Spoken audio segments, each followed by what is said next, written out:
आज कुछ कही कुछ अनकही में मैं आपको श्रीमती रश्मि पाठक जी द्वारा रचित व्यंग्य लाचार सुनाने जा रही हूँ। इस कहानी को मैं व्यंग्य ही कहूँगी क्योंकि कोरोना काल में जब सब कुछ बंद था तो हम स्त्रियों की दशा क्या हो रखी थी, इसी को बहुत ही खूबसूरत शब्दों में पिरोया है रश्मि जी ने। तो लीजिए शुरू करते हैं व्यंग्य लाचार। लॉकडाउन में ऐसा कोई दिन नहीं गया जब घर की सफाई करते समय वो इस तरह ना बड़बड़ाती हूँ। देखो तो 150 गज में बना मकान, हमारे बच्चे यहाँ थे तो कितना छोटा लगता था, अब कितना बड़ा हो गया है। कमर टूट रही है मेरी झाड़ू लगाते लगाते।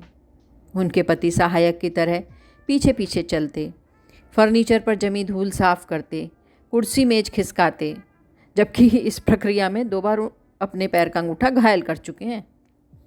वो भी हर बार एक ही उत्तर देते, घर बड़ा नहीं हो गया है, बच्चों के जाने से खाली हो गया है, और अब तुम भी बूढ़ी हो गई हो। एक सुबह फिर यह संवाद चला। बस अंतर इतना रहा कि पति का उत्तर सुनकर वो बिलख उठी, बोली, हाँ बूढ़ी हो गई हूँ मैं, नहीं होता मुझसे इतना काम।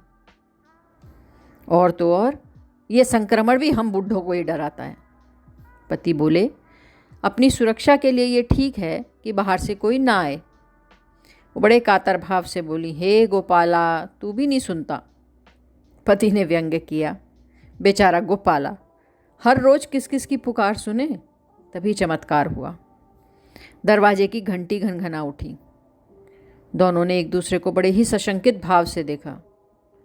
उन्होंने दरवाज़ा खोला, सामने चंपा खड़ी थी, अपने दुपट्टे से सिर और मुंह ढके, बस आंख चमक रही थी। चंपा बोली, अम्मा जी 2 महीने हो गए घर बैठे, बच्चे भूखे मर जाएंगे, अब तो लॉकडाउन भी कुछ कुछ खुल गया है, काम पर आ जाऊं? उनके पति दृष्टि चुराकर चुप बैठे रहे। वो बोली, तू भूख से मर रही है, मैं यहाँ काम कर करके मर रही हूँ। जब मरना ही है तो कैसे भी मरेंगे ही। जा लॉन के नल पर हाथ पैर धोकर अंदर आ। चंपा का शरीर उमंग से भर गया। साबुन से रगड़ रगड़ कर हाथ पैर धोए, अपनी चप्पल बाहर उतार कर रखी और उनके द्वारा रखी चप्पल पहनकर अंदर आई और काम में जुट गई। धन्यवाद मित्रों। तो वास्तविकता में हम स्त्रियों की काम वालियों के बिना उस समय यही दशा थी। धन्यवाद।